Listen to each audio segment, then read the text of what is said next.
میں اپنی میری 2 بہویں ہیں، میں کسی کو بھی نہیں پہچانتا، آمنا سامنا ہی نہیں ہمارا، مطلب بات بھی ہوتی ہے تو کبھی ہوتی ہے تو پردے میں یا پھر ریٹرن میں، اس میں واٹس ایپ کمپوزنگ میں بولتا ہوں لیکن سامنے سے کمپوزنگ ہماری ترکیب ہے الحمدللہ.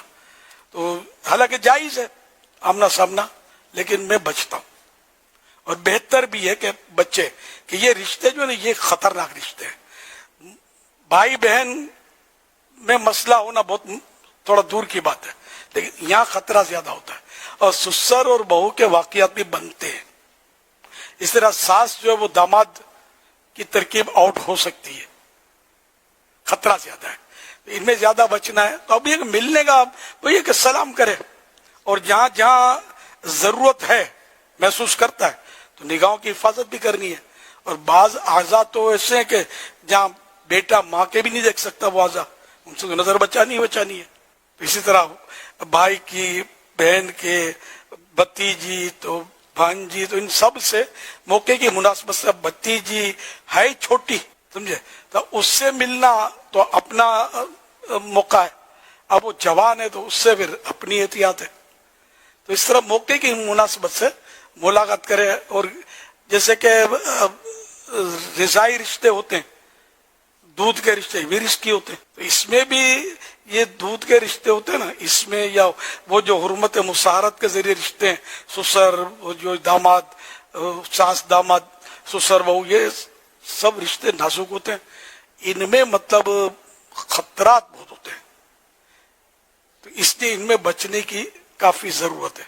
اسی طرح دیور بھابھی میں بھی، ہاں جہاں جہاں فتنے کا خطرہ ہو وہاں تو بچنا واجب ہو جائے گا.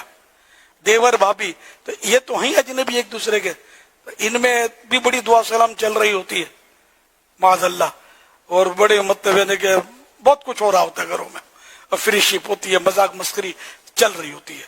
تو یہ سب خطرناک گناہ کے کام ہیں. باقی جو محارم میں ماں بیٹا بالکل دعا سلام کریں، ضرورتاً بیٹا ماں کے ہاتھ بھی چوم سکتا ہے، پاؤں بھی دبا سکتا ہے. اچھا اب اگر بیٹے کو کچھ ہوتا ہے اس میں، پھر تو وہ اس کو بھی بچنا واجب ہو جائے گا. ماں کو ٹچ کرنے سے یا ماں کو دیکھنے سے کچھ ہوتا ہے، وہ کچھ سے مراد کیا ہے یہ غالباً سمجھدار لوگ سمجھتے ہوں گے. تو اس لیے یہ علت ہے، بچنے کے لیے ضروری ہے. کسی دیوار کو دیکھنے سے بھی کچھ ہوتا ہے، جیسے کسی کا ہاتھ لگا ہوا ہے جس میں کچھ ہوتا تھا تو اسی کا ہاتھ لگا ہوا ہے، اب اس کو دیکھ کر بھی کچھ ہو رہا ہے، تو اب اس دیوار کو بھی دیکھنا نہیں ہے، جائز نہیں ہے. علت سبب موجود ہے اس دیوار میں، اس کی چیز میں. بہت پرانی بات کر رہا ہوں میں، شاید اس کو 41 سال تو ہو گئے ہوں گے. ہمارا قافلہ جا رہا تھا، میری چادر رہ گئی تھی گھر پہ اور میں کہیں اور تھا، تو کسی نے مجھے کہا کہ میری چادر لے جاؤ. اچھا یقین مانے، اب میں آپ کو سمجھانے کے لیے بولتے ہوئے شرم آتی ہے مجھے، وہ تھا امرت. میں نے اس کو ترکیب سے وہ چادر اس کی قبول نہیں کی، ٹال دیا. پھر میں نے جسے بات یار میں نے بولا پھر یہ سارے سفر میرے ساتھ رہے گا یہ چادر والا، سمجھ گئے نا کہ پھر وہ شیطان جو ہے نا بہکاتا رہے گا، بھٹکاتا رہے گا. تو اس لیے ایسوں کی چادر، ایسوں کا تحفہ چیز لیتے ہوئے بھی آدمی احتیاط کرے، اور اگر کچھ ہوتا ہے تو، اور اگر لینی پڑ گئی تو فوراً جان چھوڑا لے اس سے، تو سنبھال کر رکھے نہیں. تو یہ بڑی نازک باتیں ہیں. یہ بعض لوگ اس میں مذاق بھی ہو سکتا ہے اڑاتے ہوں گے، تو ان قیامت کے دن پتہ چل جائے گا کون صحیح ہے کون غلط ہے. تو اللہ کرے سب کو ہدایت مل جائے، عقل سلیم ہو جائے. اور میں مطلب یہ اپنی یہ بند باتوں میں نے جن کو سمجھانا ہوتا ہے ان کو بہت کچھ سمجھا دیا ہے الحمدللہ. اور جو سلیم الفطرت لوگ ہوتے ہیں وہ ایسی چیزوں کو مطلب یہ سیریس لیتے کہ یار واقعی جہنم کا عذاب ہم برداشت تو نہیں کر سکیں گے، بچنا ہے. اللہ پاک رحمت کی نظر فرمائے. تو بہرحال یہ کہ اسی طرح وہ رشتوں کی بات ہوئی تو جی جی جی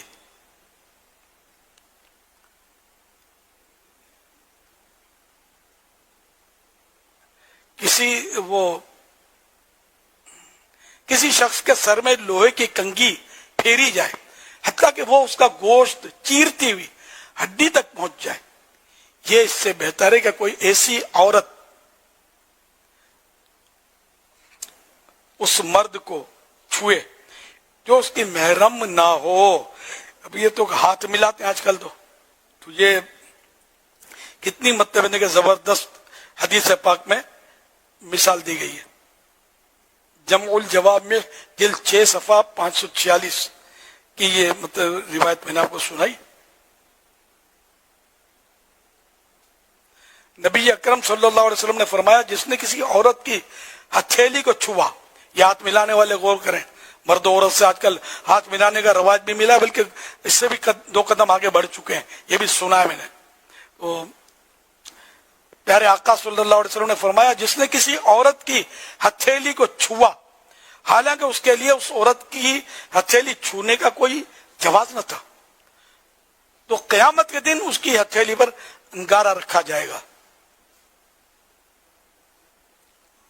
تو اس میں بعض اوقات خرید و فروخت کرتے ہیں، تو کسی ان سے لین دین کیا ایک اجنبی عورت سے، اور لیتے وقت ہاتھ ٹچ کرنے سے بچنا ہے، رقم دینے اٹھانے میں. یہ ہتھیلی کی مثال ہے، اس کا مطلب نہیں کہ ہتھیلی منع تو اس کی پشت جائز ہو گئی. ناجائز طریقے پر تو دیکھنا ہی جب حرام ہے تو چھونا ناجائز طریقے پر کہاں جائز ہو جائے گا. بلکہ اگر کچھ نہ بھی ہوتا ہو تب بھی چھونے کی اجازت تو ہے ہی نہیں نا. تو یہ ہتھیلی کو چھوا، یہ حدیث پاک میں مطلق ہے. تو اس لیے مطلب یہ کہ بہت بچنا ہے، بیچنے والوں کو بھی بچنا ہے، خریدنے والوں کو بھی بچنا ہے.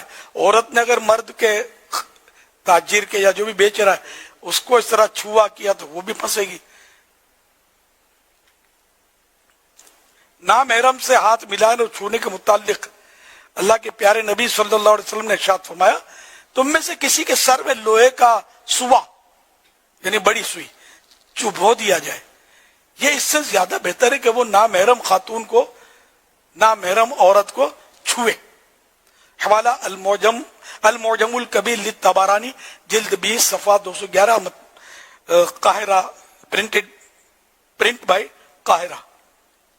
تو یوں مطلب یہ کہ عورتوں کو چھونا اور ان سے مسافے بھی کر رہے ہیں، آج کل بہت کچھ کر رہے ہیں، بڑے فری ہو جاتے ہیں اور بہت کچھ ہو رہا ہے. تو یہ سب اللہ پاک سے ڈریں اور توبہ کریں. موت الموت، آخر اللہ کے بارگاہ میں پیش ہو رہا ہے اور گناہ پر حساب کیسا، عذاب. سچی توبہ کریں، توبہ کے دروازے کھلے ہوئے. اور ان کاموں کی جو یہ چھونے وغیرہ کے ان کی توبہ چوری ڈکیتی والی توبہ کے مقابلے میں آسان ہے. یہاں تقاضوں کی صورتیں جو میں نے بیان کی ہے ان میں تقاضوں کی صورتیں نظر نہیں آ رہی کہ وہ چپکے ہوا ہے، عورت کو پتہ بھی نہیں چلے گا کہ مرد نے یہ کیا ہے میرے ساتھ، بدنیتی سے ٹچ کیا ہے. نہ عورت چھوئے گی تو مرد کو سمجھ آئے گی، ضروری نہیں ہے، یا دونوں کو سمجھ آ رہی ہے. تو توبہ اس میں وہ صورت نہیں ہے کہ ڈھونڈتا پھرے اور معافیاں مانگے، اور جو حق العبد اس میں تلف نہیں ہوا ابھی اتنی حد تک. باقی آگے ایسے معاملات اس میں بھی ہیں جس میں حق العبد ہی کیا حقوق العباد تلف ہوتے ہیں بعض صورتوں میں، تو ان کے پھر تقاضے بھی ہوتے ہیں. صلو علی الحبیب صلی اللہ علیہ محمد.